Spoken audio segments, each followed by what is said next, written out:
우리가 영화나 이 책을 보다 보면 이 전개가 시원시원하게 끝나는 영화나 소설을 보면 이 통쾌한 경험을 하게 될 때가 있습니다. 그런데 어떤 영화나 이 책은 오히려 조금은 애매하게 끝나기도 하고 또 해석이 뭔가 다양하다는 생각이 드는 그런 결말을 내므로 인해서 계속해서 우리가 그 장면을 곱씹어 보게 되는 그러한 영화나 소설이 있기도 합니다. 저는 오늘 말씀을 묵상하면서 그런 느낌을 받았습니다. 오늘 말씀을 묵상하는 가운데 예수님께서 세상에 있는 자기 사람들을 끝까지 사랑하셨다, 그렇게 말씀하십니다.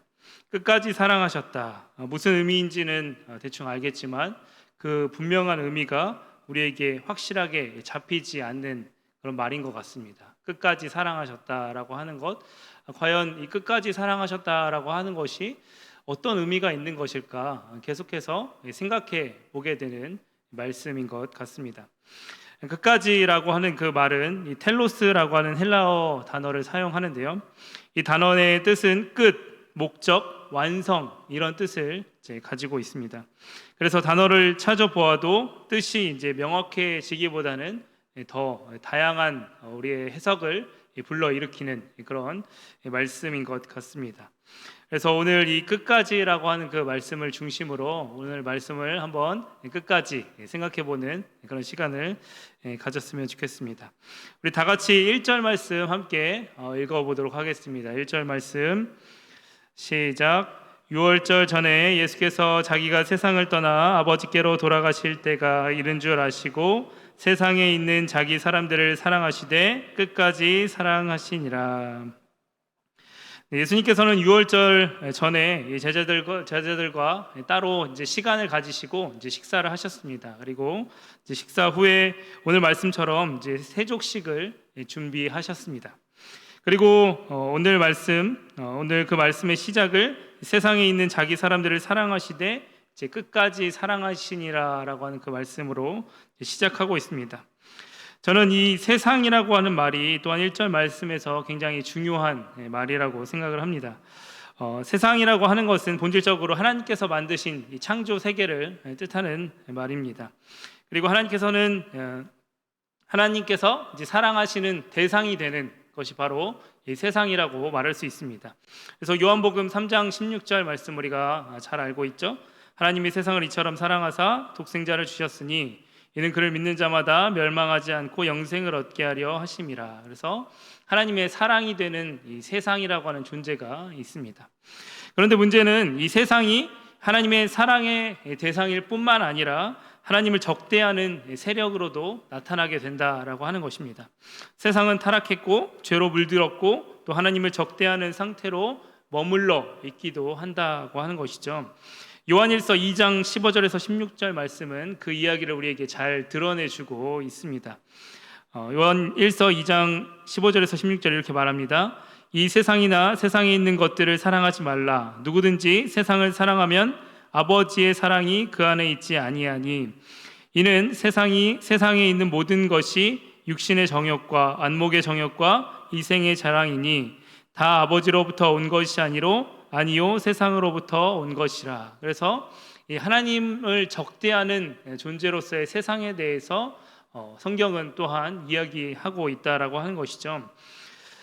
여러분, 그래서 이 세상이라고 하는 것, 예수님께서 사랑한 세상이라고 하는 것은 하나님의 사랑의 대상이 되기도 하지만 이 하나님을 적대하고 있는 그러한 존재를 예수님께서는 사랑하고 계신다라고 하는 것을 말씀해 주고 계시는 것이죠. 2절 말씀을 보면 이렇게 이야기합니다. 마귀가 벌써 시몬의 아들 가롯 유다의 마음에 예수를 팔려는 생각을 넣었더라. 요한이 이런 말을 하는 것은 예수님께서 제자들의 발을 씻기는 가운데 아무것도 모르고 제자들의 발을 씻겨주신 것이 아니다라고 하는 것입니다. 예수님께서는 유다가 배신할 것을 아시는 그런 상황 가운데에서도 유다의 발을 씻겨주고 계셨다라고 하는 것입니다. 예수님께서는 이 사랑받을 만한 자격이 있는 사람만을 사랑했던 것이 아니라 사랑받을 자격이 없는, 어떻게 보면 예수님께 이 비수의 칼날을 꽂게 되는 그 유다조차도 사랑하시고 유다의 발조차도 씻겨 주셨다라고 그렇게 말씀하고 계십니다. 그래서 오늘 예수님께서 보여주시는 이 끝까지 사랑하셨다라고 하는 그 말 속에는 바로 예수님의 그 사랑이 예수님을 미워하는 존재, 또 예수님을 싫어하는 존재조차도 사랑하시는 그 예수님의 사랑이 바로 끝까지 사랑하시는 예수님의 사랑이시다라고 하는 그런 말씀을 우리에게 들려주고 있습니다. 여러분, 우리 또한 이러한 예수님의 사랑을 본받는 사람이 될 수 있기를 원합니다. 내가 사랑하는 존재만 사랑하는 것은 하나님의 사랑의 방법이 아니다라고 하는 것이죠. 하나님의 사랑은 끝까지 사랑하시는 사랑이고, 그 사랑은 원수 사랑으로까지 이어지는 사랑이다라고 하는 것을 기억하고, 그 사랑의 실천이 굉장히 어려운 일이지만 그 사랑을 실천할 수 있는 저 여러분들 되었으면 좋겠습니다. 저녁을 먹고서 예수님께서는 이 제자들의 발을 씻겨 주셨습니다. 우리도 가끔 이 세족식을 합니다. 발이 가장 더러운 부위이기 때문에 우리가 이제 세족식을 함으로써 사람이 가지고 있는 가장 더러운 부분을 품어 안아주고 또 깨끗하게 해준다는 그런 의미가 있는 것 같습니다. 그래서 내가 너를 전적으로 사랑하고 포용해 준다라고 하는 그 의미를 담아서 우리가 세족식을 하는 것 같습니다. 그리고 내가 당신의 더러운 것을 씻어줄 정도로 당신을 섬기는 사람이 되겠습니다라고 그렇게 다짐하는 시간이 바로 이제 세족식의 시간이라고 말할 수 있습니다. 그런데 오늘 말씀에서 예수님께서 제자들에게 보여주었던 이 세족식의 모습은 우리가 생각했던 그런 이제 은혜로운 행사와는 조금은 거리가 있는 것으로 보입니다. 왜냐하면 이 발을 닦아준다고 하는 것은 굉장히 이제 더러운 일이었고, 또한 그런 일들을 하는 것은 이제 종이나 했던 일이었기 때문입니다. 특별히 그것이 너무나도 천한 일이었기 때문에 유대인 노예에게는 그 일을 시키면 안 된다라고 하는 그러한 논의 또한 있었다고 합니다. 그런데 예수님께서는 이제 선생으로서 제자들의 발을 닦아 주셨습니다. 그 당시 유대 풍습으로서도 도저히 이해할 수 없는 행동이었고, 또한 받아들이기가 굉장히 힘든 그런 이야기였습니다. 그래서 제자가 스승을 존경하는 마음으로 이제 발을 닦아줄 수는 있었지만, 스승이 제자의 발을 닦아주는 것은 도저히 이해할 수 없는 그런 행동의 범주였다라고 하는 것이죠. 그래서 예수님께서 제자들의 발을 씻기려고 할 때 씻기시고, 또 베드로의 발을 씻기려 할 때 베드로가 예수님께서 자신의 발을 닦는 것을 씻기시는 것을 이제 극구 만류했던 것입니다. 8절 말씀입니다. 베드로가 이르되 내 발을 절대로 씻지 못하시리이다. 예수께서 대답하시되 내가 너를 씻어주지 아니하면 내가 나와 상관이 없느니라. 베드로는 왜 예수님께서 자신의 발을 씻지 못하도록 하셨던 것일까요? 물론 이런 예수님의 행동이 이 스승과 제자의 관계에서 허락되지 않는 행동이었기 때문에, 사회적으로 이제 통념되지 않는 행동이었기 때문에 그렇게 행동했던 것으로 보입니다. 하지만 저는 좀 더 이제 본질적인 측면이 이 말씀 가운데 존재한다고 생각합니다. 예수님께서 이렇게 자신들을 섬기면 자신들이 예수님을 따르면서 계획하고 있는 모든 계획들이 이제 틀어지기 때문에 베드로는 예수님께서 자신의 발을 닦아주는 것을 거부했던 것입니다. 예수님께서 가장 높은 곳에서 섬김을 받는 대상이 되셔야지 그 다음으로 이제 섬김을 받는 대상이 자신들이 될 수가 있는데, 예수님께서 가장 낮은 자리에서 섬기게 되신다고 한다면 자신들 또한 섬김을 받는 대상이 되는 것이 아니라 섬김을 베풀어야 하는 대상이 되기 때문에 제자들은 그것을 싫어했다라고 하는 것입니다. 베드로는 그것을 본능적으로 거부했다라고 말할 수 있습니다. 한마디로 예수님의 이런 모습은 자신들의 욕망을 채워주는 모습과는 그런 행동과는 전혀 반대되는 행동이었기 때문에 제자들은 그것을 거부했던 것입니다. 여러분, 우리가 잘 알다시피 이것에 가장 실패했던 이 제자가 바로 이 가롯 유다였습니다. 유다는 예수님께서 이 무장혁명을 통해서 이제 로마 사회를 정복하고 새로운 메시아의 세상을 이루어줄 것이라고 생각을 했지만, 그가 생각했던 세상과 예수님이 이루려고 했던 십자가를 통해서 이루려고 했던 세상이 완전히 달랐기 때문에 그는 예수님을 배신했던 것입니다. 예수님이 자신의 가신 욕망의 틀을 깨고 다른 행동을 하려고 했기 때문에 예수님을 배신했던 것입니다. 오늘 예수님께서 이 제자들의 발을 씻겨주시는 일을 한 것은 여러분 단순히 주인이 종이 되어서 섬기는 이야기를 하는 것만은 또한 아닙니다. 예수님의 발 씻김이 보여주시는 상징적인 사건이 있다라고 하는 것이죠. 그것은 바로 예수님의 십자가 사건을 말하는 것입니다. 예수님께서 제자들의 발을 씻겨주신다라고 하는 것은 그렇게 종이 되어서 섬기는 것의 가장 끝의 모습, 자신의 목숨을 내어주시면서까지 제자들의 생명을 살려주시는 그 십자가의 사건을 나타내는 것이다라고 하는 것입니다. 그래서 예수님께서는 베드로에게 내가 너를 씻어주지 아니하면 내가 나와 상관이 없다, 그렇게 말씀하십니다. 예수님께서는 단순히 내가 너의 발을 씻어주는 것을 거부하면 너와 상관없는 사람이 될 것이다, 그런 사소한 것을 가지고 내가 너와 척을 지겠다, 그렇게 말씀하시는 것이 아니다라고 하는 것이죠. 예수님께서 하나님께로부터 받은 사명인 십자가의 길을 가로막는다고 한다면 베드로가 예수님과는 상관없는 사람이 될 수밖에 없다라고 하는 것을 예수님은 베드로에게 말씀하고 계시는 것입니다. 그래서 우리가 두 번째로 생각해 보아야 할 끝까지 사랑하셨다라고 하는 말의 의미는 바로 예수님께서 십자가에 죽으시면서까지 제자들을 사랑해 주셨다라고 하는 말입니다. 그래서 예수님께서 이 십자가에서 돌아가시면서 하셨던 말씀, 이 다 이루었다라고 하는 그 말씀 있지 않습니까? 그 말씀이 헬라어로는 테텔레스타이라고 하는 말인데, 오늘 말씀에서 끝까지 사랑하셨다라고 하는 말은 에이스 텔로스라고 하는 말입니다. 그래서 이 텔로스라고 하는 말, 끝과 이제 목적이라고 하는 말이 여기서 만나게 된다라고 하는 것이죠. 끝까지 사랑하셨다라고 하는 말은 하나님께서 예수님을 보내신 목적인 이 십자가의 사명을 완수하셨다는 그런 의미를 가지고 있는 것입니다.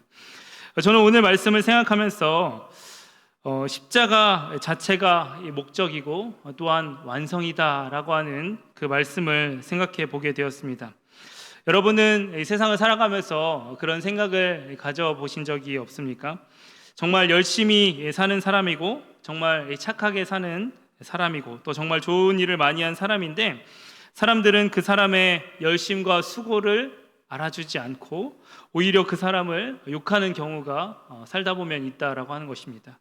그리고 어떤 사람은 정말 자기 욕심만 챙기고 또 열심히 살지도 않고 다른 사람들을 이용하고 착취하고 나쁜 일을 일삼았는데도 불구하고 오히려 전자보다 사람들이 좋아하고 하는 그런 일들이 세상 가운데 벌어진다라고 하는 것이죠. 그럴 때 우리는 회의감에 빠지게 된다라고 하는 것입니다. 우리가 착하게 살아서 뭐하나, 그런 생각이 드는 것입니다. 권선징악의 세상이 되어야 하는데 세상은 그렇지 못한 모습을 우리에게 보여줄 때가 참 많이 있다라고 하는 것입니다.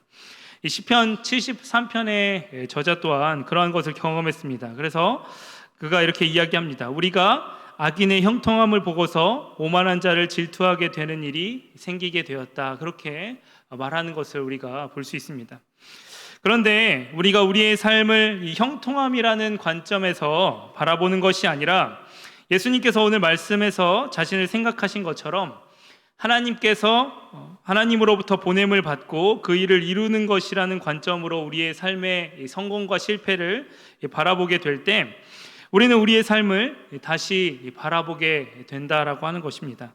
왜냐하면 우리가 예수를 잘 믿고 형제자매를 잘 사랑하고 신앙생활을 열심히 하는 것을 통해서 복을 받는 것이 우리의 목적이자 완성이 아니라 십자가 그 자체가, 하나님께서 예수님께 십자가를 지라고 말씀하셨는데 이 십자가를 지는 그 하나님의 목적 그 자체를 이루시는 것 자체가 바로 예수 그리스도의 성공이고, 또한 우리가 예수 그리스도로부터 십자가를 지는 사명을 받았다고 한다면 그 십자가의 사명의 결과가 어떠하든지 간에 우리가 십자가를 지기만 한다고 한다면 그 사실 자체만으로도 우리가 하나님의 목적을 이루는 사람이 될 수 있다라고 하는 것입니다.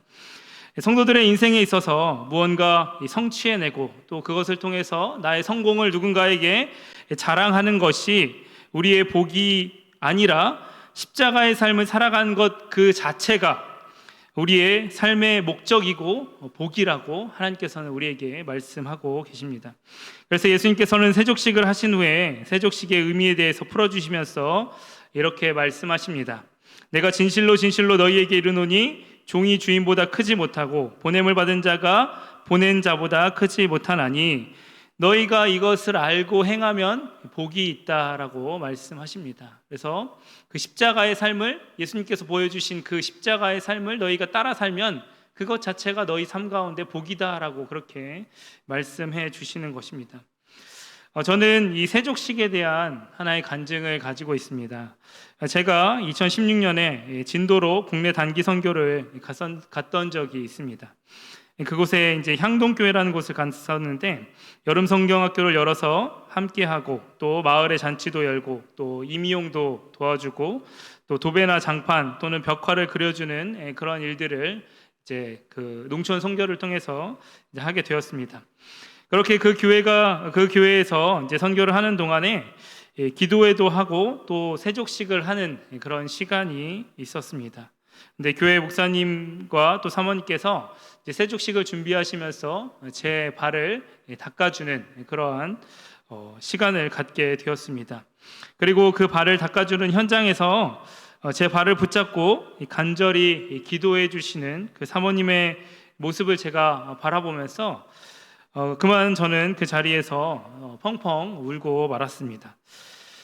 여러분, 우리는 큰 교회가 되고 또 뭔가 대단한 일을 이루어야만 하나님의 뜻을 이루는 것이라고 생각을 하지만 예수 그리스도의 뜻을 따라서 섬기는 일을 행한 것 자체만으로도 사실은 복이고 또한 그것이 진정한 십자가의 능력이 드러나는 현장이다라고 하는 것을 저는 그 세족식의 현장을 통해서 경험할 수 있었습니다. 하나님의 능력이 다른 것에서 나타나는 것이 아니라 저 멋있고 크고 화려한 교회 가운데 나타나는 것이 아니라 우리가 정말 그 예수 그리스도의 그 십자가의 사랑을 따라서 실천하는 그 자리 가운데, 그 자리가 아무리 초라하고 보잘것없는 자리라고 할지라도 하나님의 역사가 나타난다는 사실을 저는 경험할 수 있었습니다.